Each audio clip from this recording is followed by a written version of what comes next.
청취자 여러분 안녕하십니까? 교육진담 수요독서에서 열심히 뛰는 책배달부 곰선생입니다. 네, 청취자 여러분 한 주 동안 잘 지내셨는지 궁금합니다. 오늘 제가 가져온 책은 지난주에 말씀드린 대로 이 앞에 보이시는 로버트 스키델스키라고 하는 경제사학자의 더 나은 삶을 위한 경제학이라는 책입니다. 이 동영상이 업로드되는 오늘을 기준으로 출간된 지가 3주도 채 안 된 아주 따끈따끈한 신간입니다.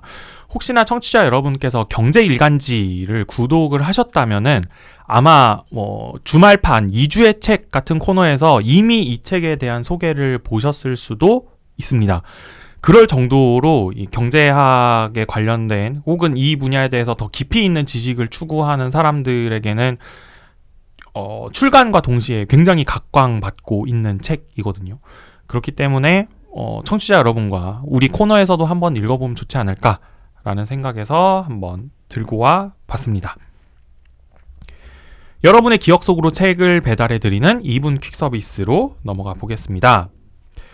청취자 여러분, 경제학은 어떤 학문일까요?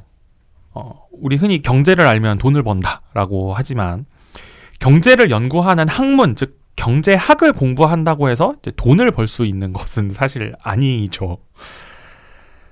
경제학의 관점은 사실 그것보다 훨씬 더 넓습니다.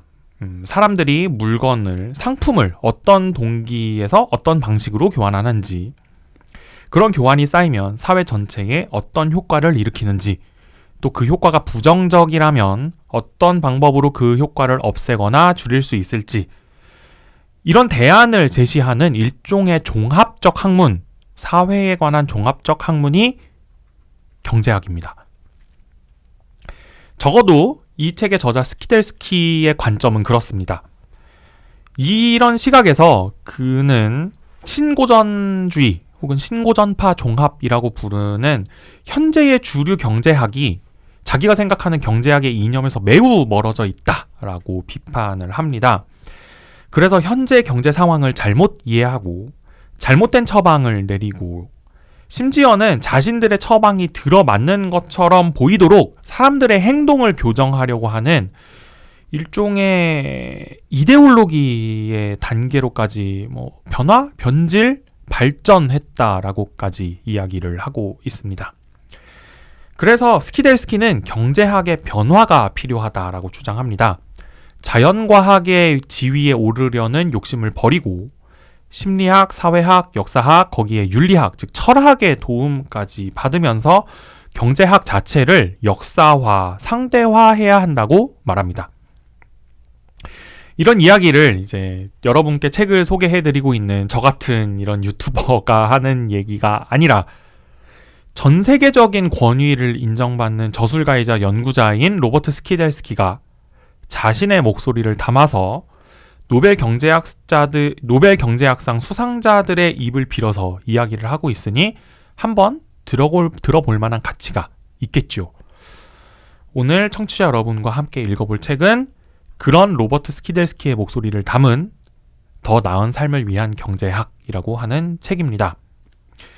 네, 경제학이라고 하는 학문을 이제 시간의 관점에서 경제학의 탄생부터 지금에 이르기까지, 그리고 지금 경제학이라고 최소한 학문으로서 인정받고 있는 사람들이 연구를 많이 하는 여러 가지 다양한 분과의 관점들을 경제사학자, 특히 케인스라고 하는 대경제학자를 연구한 경제사학자의 관점에서 영어로 이제 버드워칭이라고 하죠. 이렇게 한눈에 조망하는 그런 내용을 담고 있는 아주 포괄적인 책입니다. 그래서 시중에 사실은 그 경제학을 비판한다, 현대 경제학은 잘못되었다, 이런 종류의 이야기를 하는 책은 많지만 그런 이야기를 하는 사람들이 학문적 엄밀성 혹은 굉장히 정밀하게 혹은 정말 그런 말을 할 만한 자격이나 관점을 갖추고 있느냐, 이런 것에 있어서는 사실 의문을 가지게 되는 책들이 상당수거든요. 이제 오늘 소개해드리는 이 책의 경우에는 또 그런 위험으로부터는 좀 벗어나서 이제 경제학이라고 하는 학문에 대해서 조망할 수 있는 일종의 요새 이런 단어 많이 쓰죠. 인사이트. 인사이트를 얻어가실 수 있는 그런 책이 아닐까 이렇게 생각을 합니다. 특히 제가 이 책의 신간 출간 소식을 알게 된 계기는 이 책을 출판한 출판사에 조금 주목을 하고 있기 때문이기도 하거든요. 인문 사회 계열 쪽의 그 책들을 잘 기획해서 내놓는 출판사여서 뭐 생긴 지는 얼마 안 됐지만 좀 주목을 하고 있었는데, 그 와중에 이런 책이 나왔다고 해서 청취자 여러분과 함께 읽어보고자 가지고 나왔습니다. 이 책을 꼼꼼하게 읽은 청취자 여러분을 위해 핵심을 짚어드리는 이종 보통 키워드 시간으로 넘어가 보겠습니다. 제가 이 책을 읽으면서 꼽은 키워드는 이 책의 저자인 스키델스키가 경제학의 방향이 되어야 한다고 표방하기도 하는 다원주의 경제학이라고 하는 키워드입니다. 이 책은 영어판으로도 2019년에 출판된 책입니다. 아주 따끈따끈한 책이죠. 그래서 이 2019년을 이 시점으로 그때까지 매우 자주 인용되고 또 쓰이고 있는 이 노벨 경제학상 수상자들의 연구와 그 연구로 파생된 여러 경제학의 학파들의 입장을 쭉 살펴보고 있습니다. 제가 버드워칭이라는 말씀을 드렸죠. 그 학파들의 학문적 특징, 또 강점, 또 그 경제 학파들이 놓치고 있는 부분들, 이런 것들을 이제 아주 간략하게 하나하나씩 조목조목 짚어내고 있거든요. 그래서 우리가 비판적인 시선을 갖고 경제학에 접근할 수 있도록 안내하는 책이라고 보시면 되겠습니다. 하지만 이제 이런 다양한 목소리를 그냥 이것저것 소개하는 그런 차원에서 그치는 책은 분명히 아닙니다. 저자가 이 책에서 이제 처음부터 끝까지 일관되게 끌고 가는 관점은 제가 2분 퀵 서비스에서 소개해드렸던 것처럼 경제학이 과학이 되려고 해서는 안 된다라는 관점입니다. 스키델스키는 20세기 경제학의 역사는 과학이 되려고 하는 역사라고 비판합니다. 마치 이 인간 사회를 분석하는 경제학이 자연과학처럼 결과에 영향을 줄 수 있는 원인을 일정 정도 혹은 거의 모두 통제한 상태에서 우리가 보고 싶은 부분만을 관찰하는 이런 실험이 가능하다고 막 우기고 있다라고 이야기를 하고, 하지만 잘 살펴보면 실제로는 근거 없는 자신의 직관이나 편견을 연구의 기초로 삼고 연역적 논리 체계를 도입해 순환 논증을 제시하고 수학을 동원해서 마치 정말로 과학인 것처럼 그럴싸하게 포장하려고 한 역사가 바로 20세기 경제학의 역사다라고 이 사람이 주장을 하고 있습니다. 물론 그 노력이 완전히 헛된 것은 아니었지만 정도가 지나치다라고 하는 얘기를 조금 세게 이 책을 통해서 하고 있는 것이죠. 하지만 이 스키델스키가 보기에 사회는, 그리고 그 사회를 구성하는 인간은 그렇게 움직이지 않습니다. 당연한 거 아닐까요? 사회 속 개인은 동시대의 다른 사람들로부터 혹은 자신이 속한 공동체의 역사로부터, 그리고 절대로 경제적으로 합리적인 선택을 하지 않는 방식으로 움직입니다. 그리고 심지어 우리는 도덕적인 영역까지 고려를 해서 경제적으로는 아무리 봐도 비합리적인 선택을 기꺼이 하죠. 심지어 목숨을 내놓는 선택까지 하는 게 인간이라고 하는 아주 복잡한 존재의 본성입니다.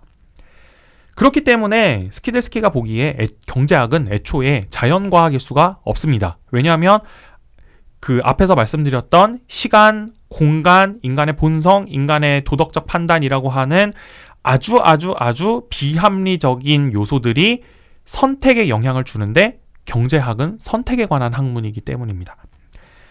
그렇다면 경제학은 학문이 아닌 건가? 또 스키델스키는 그렇게 주장을 하진 않습니다.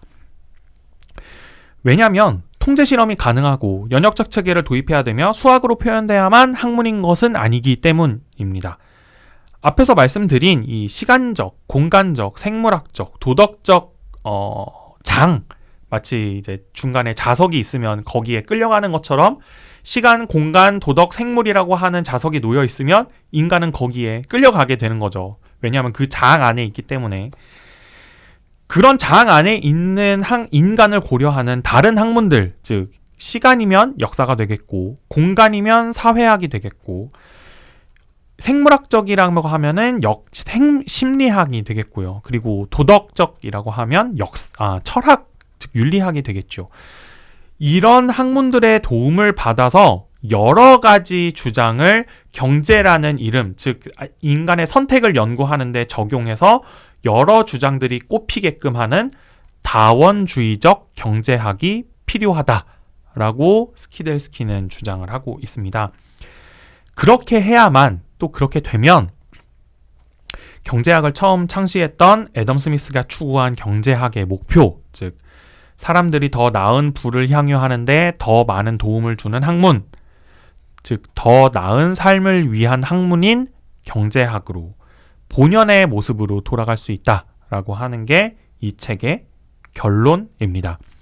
이 복잡하고 많은 근거들을 들어서 이야기하고 있기 때문에 이것들을 직접 한번 몸소 느껴보시고 싶다면 이 책을 직접 읽어보시고, 또 거기에서 더 나아가서 이 책이 참고하고 있는, 그러니까 스키델스키가 자신의 주장을 이야기하기 위해서 인용하고 있는 다른 아주 유명한 경제학자들의 책을 한번 직접 읽어보시면서 이런 식상한 표현 많이 쓰죠. 경제학의 바다에 빠져보시는 것. 한 번쯤 해볼 만한 일이 아닐까, 이렇게 생각을 해봅니다. 이렇게 더 나은 삶을 위한 경제학이라고 하는 책을 정리해보았고요. 이 책을 읽으신 청취자 여러분께 더 재미있게 즐길 수 있는 콘텐츠를 추천해드리는 이제 아이랑 투게더 시간으로 넘어가 보겠습니다. 제가 이 책과 함께 추천드리는 콘텐츠는 한때 경제 입문용 동영상 1순위로 꼽혔던 EBS의 다큐멘터리죠. 다큐프라임 자본주의라고 하는 다큐멘터리입니다. 유튜브에서 검색하시면 보실 수 있고요. 특히 그 중에서도 4부 세상을 바꾼 철학이라고 하는 것과 5부 국가는 무엇을 해야 하는가 라고 하는 편을 특히 이 책과 함께 추천을 해드립니다. 우리 책이 경제학의 역사와 경제학의 학파를 전반적으로 조망하는 책인 만큼 이것과 비슷한 정보, 비슷한 내용을 담은 어떤 콘텐츠를 영상으로 보시면서 한 번 더 되새기는 게 좋으실 거라는 생각이 들어서 이 두 편의 다큐멘터리를 추천을 해드리는 것입니다. 이 4부 세상을 바꾼 철학은 경제학에서 상반되는 두 가지 입장을 대표하는 학자, 즉 한쪽엔 애덤 스미스, 한쪽엔 칼 마르크스, 이 두 사람의 주장을 비교하고 소개하는 내용으로 꾸며져 있고요.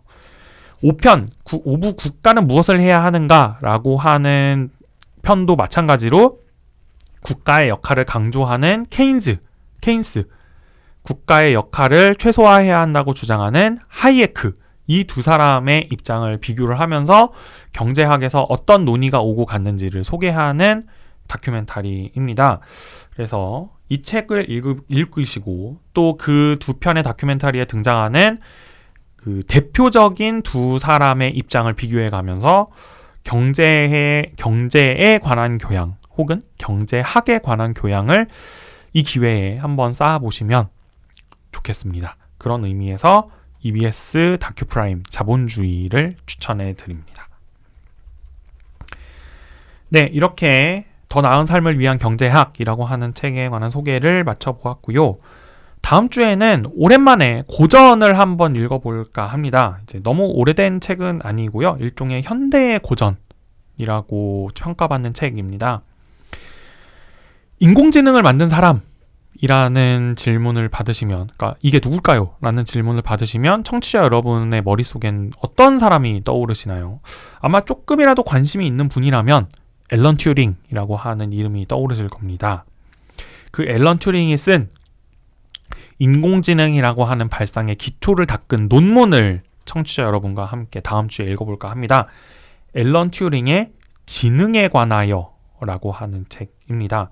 물론 이제 논문이기 때문에 당연히 쉽지 않은 책이지만 같은 책 안에 그 최근 가장 각광받고 있는 SF 작가인 곽재식이라고 하는 소설가의 해설이 함께 붙어 있으니 좀 더 쉽게 접근해 볼 수 있을 거라는 생각이 듭니다. 그래서 청취자 여러분과 함께 다음 주에는 앨런 튜링의 지능에 관하여 라고 하는 책을 읽어보도록 하겠습니다.